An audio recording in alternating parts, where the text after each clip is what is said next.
So this morning I gave a talk about think and design and how important they are to Lenovo. And I talked a lot about the intersection of form, function, and emotion. This is what separates, I believe, our design from many of our competitors and gives us an advantage. In this room, we're surrounded by X1 products, which are the best of the best, I believe, in our heritage that we've ever created. It's a family, a strong family that has a foot in our heritage and a foot in the future.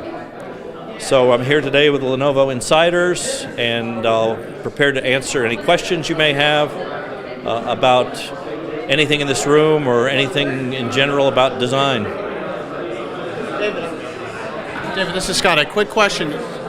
Form and function, make a lot of sense. Can you maybe give an example of emotion and where your team specifically was seeking to bring that third aspect to one of the products we see here today?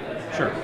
So, for example, emotion can be generated by things which move or articulate in unexpected ways. So, for instance, having a camera that has a shutter that you can close the camera. It has an emotional sort of trigger to it, or a display that articulates or raises and lowers in a kind of unique way. It's something that maybe is unexpected, and it just kind of captures your interest. Great, thank you. I have a question for you. This morning you described the monitor and the design of it as kind of being like an orchid and that delicate kind of design. Do you take a lot of inspiration from nature or other objects when you're designing various products? Design inspiration can come from anywhere.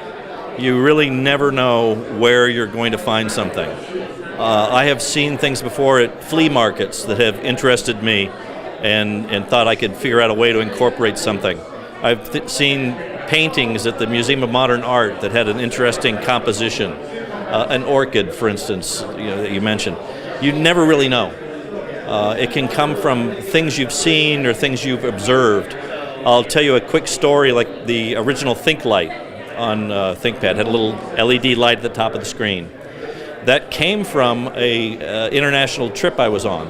I was flying back from Japan, dark cabin, and I didn't really want to turn the overhead light on to use my ThinkPad because I would bother everybody. And there was a guy sitting next to me who had one of those itty-bitty book lights clipped on the top of a book. And I thought, well, we could do that. So went back and we made one using a 9-volt battery, some duct tape, and an LED, and it worked. And so that's just observing, how people use things.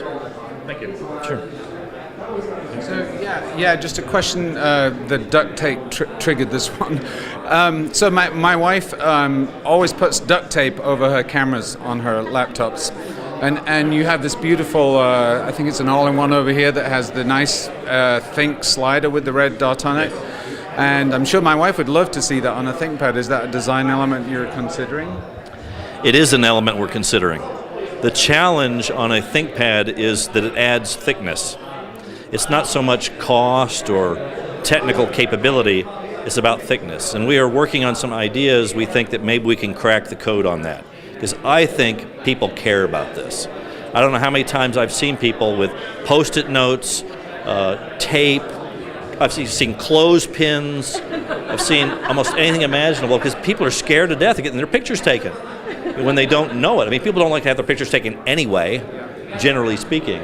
But if you think somehow your computer's taking a picture of you and you're unaware of it, that's extra bad because you never know where you're going to be using it. You might be in a hotel room.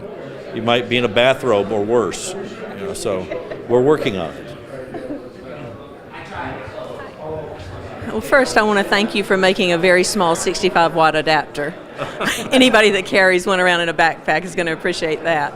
How did you make the X1 Yoga so thin and yet still be able to retract the keyboard? Well, thinness there's many ways you can achieve thinness, but we do not want to do it at the expense of being able to use it. So the easy way to get thin is to attack the keyboard. You start throwing out travel, key response, the sculpted quality of the keys. It's easy. We could probably take that product and make it a millimeter thinner if we wanted to. but we would be compromising the ability to type on it. So fortunately, the business understands this. It's a core trait of ThinkPad. I mean, we have the best keyboard in the industry, I believe. So we protect that very, very carefully.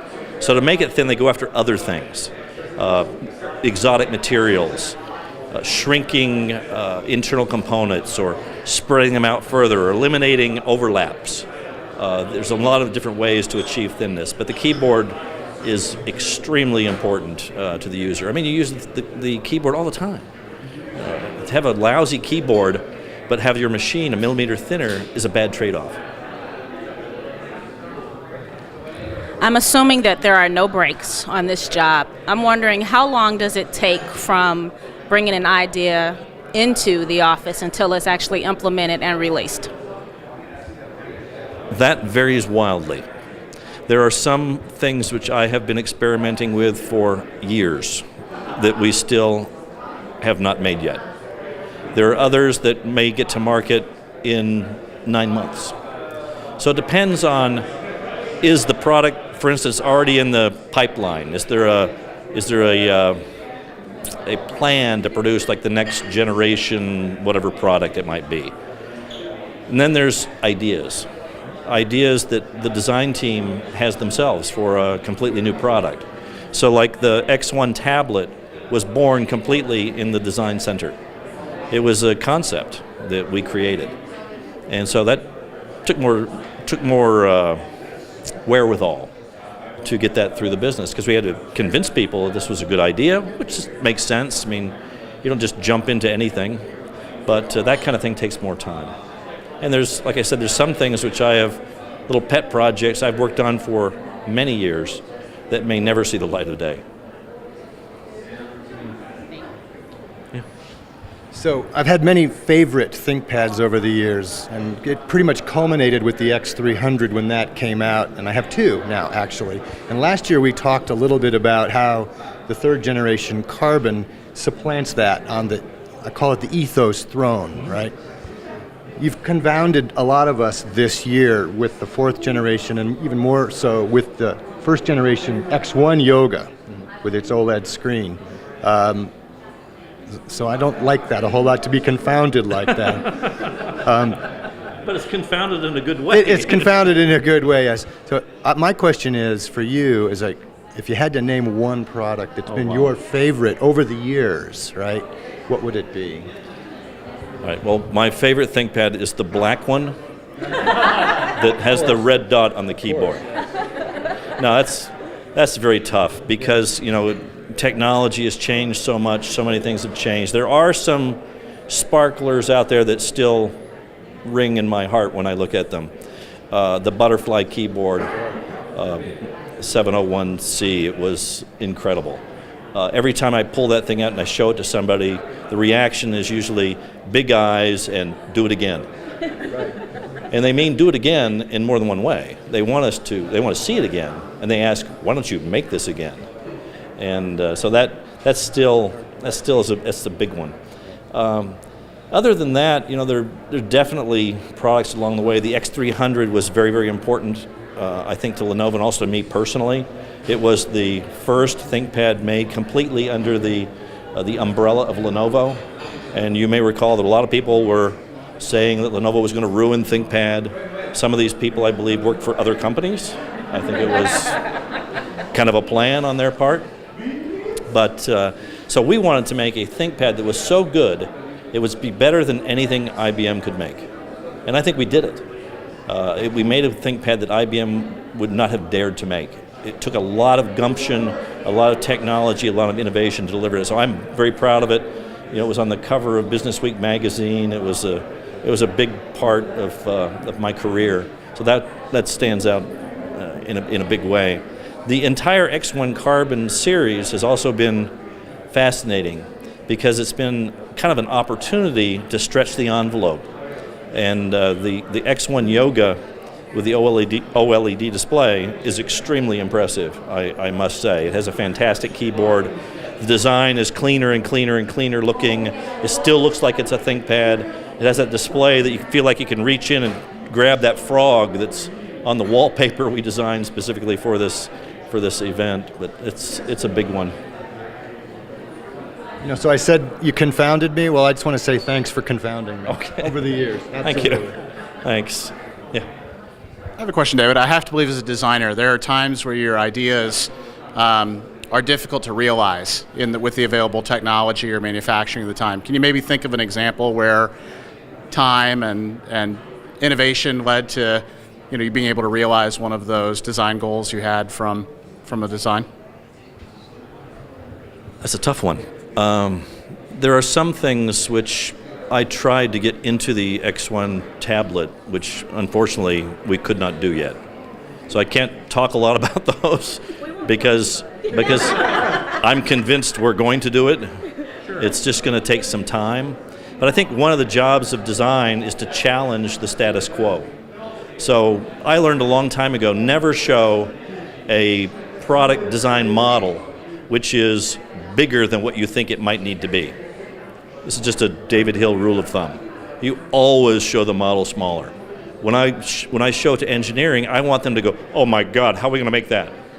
Because I've never in my entire career working on the design of a computer where somebody has said, we figured out a way to make it smaller than your model. Never. It's always the other way around. So we always start extra small and then try to figure out how, we'll give you another 0.5 millimeter, or on a desktop maybe 5 millimeters. But it's a big challenge to do that. We have to stretch the envelope all the time. And I think it's fun to put a challenge on the table. If it wasn't a challenge, it would be less interesting. You craft marvelous language to impart your ideas to us, and in your previous presentation, what are the challenges of imparting your ideas to a global company with a global customer base? That's a good question. It's a challenging question. So part of being a designer and a design executive, I believe, is the ability to communicate your thoughts and your ideas. A lot of designers aren't real good about this. They can make a sketch of something, they can show a picture or a model of it, but they can't really articulate the rationale behind it or the whys and the wherefores and why did you do this and why is this important. I've been fortunate over my career. I've gotten pretty good at this, and in working with Japan for a very long time, I've become really good at communicating multiculturally. I know I have conference calls with Japan and now China almost 2 or 3 times a week easily, in the evenings or early mornings. It takes time to hone that. It doesn't happen immediately, but it is extremely important because design is something that you can see it, you can touch it, you can feel it, and everybody kind of has an opinion on it. And it's important to be able to articulate what your goal is. What are you trying to achieve, and what are the means by which you're trying to achieve it? It's a complicated thing. The key being time. Yes. Thank you. Yeah. So last year you stimulated a great deal of passion in a discussion about a retro ThinkPad and bringing back a ThinkPad that had a lot of features that people love. Can you comment on where your thinking on that is? So I started that whole thing, and I'm sure there's some people who I scared. But that's okay. We've been advancing the design of ThinkPad now for 23 years. If you look at a ThinkPad today and you look at the original 700C, you can see that there's a definite lineage. You can see, this is the father, the grandson. You can see all of this. Many of the changes we have made have attracted a much larger audience. Some of the changes we've made, there's some people are a little wary of it. They kind of wish they had something maybe a little bit more like the X300 or something like this. And I thought to myself, well, why can't we sell this? We own it. We invented it. We own it. No one else can do this. None of our competitors can make a retro anything. No one would buy it. For us, it's a blue ocean. And so I felt that it was a great opportunity to explore this, to try to see what's the traction on this, what is the interest level. And I must tell you, it exceeded my wildest dreams. I had I had no idea what I had created by doing this. So then we followed it up with subsequent blogs and surveys to gather more and more information. And I'll tell you, we have learned more about this customer set than you can possibly imagine through this. I don't think we've ever had any social media or poll participation at that level. So the answer to your question is, it's not over yet. But this is a very complex decision that involves a lot of different things. I mean, we have a product portfolio. We have a limited development budget. There's only so many products you can get through the gauntlet. There are issues with displays and aspect ratio availability. So we're working all of this, but we're listening. And it's going to take some time. You know, some people are pinging me a lot saying, hey, I haven't heard anything on this for a while. What's going on? And the answer is, you're going to have to wait a little while. It's not going to happen, you know, instantaneously. You know, even to develop the product, if it was in the pipeline right now, it might be a year from now. But I would love to release something like this, like for instance, for the 25th anniversary. I think it would be extraordinarily impactful. And the 25th anniversary is? 2017. There are no commitments. You can't hold that to me. It's an interesting note to leave us wanting more. Yeah, well, I haven't given up because I still believe in the idea. And I don't want to change every ThinkPad like that. That would be foolish, I think. We've attracted an enormous audience. We have to continue to go forward. But there's a group of people who love that thing. So I'm trying to figure out how can we satisfy them. Thank you for your time. Thank you very much. You're welcome.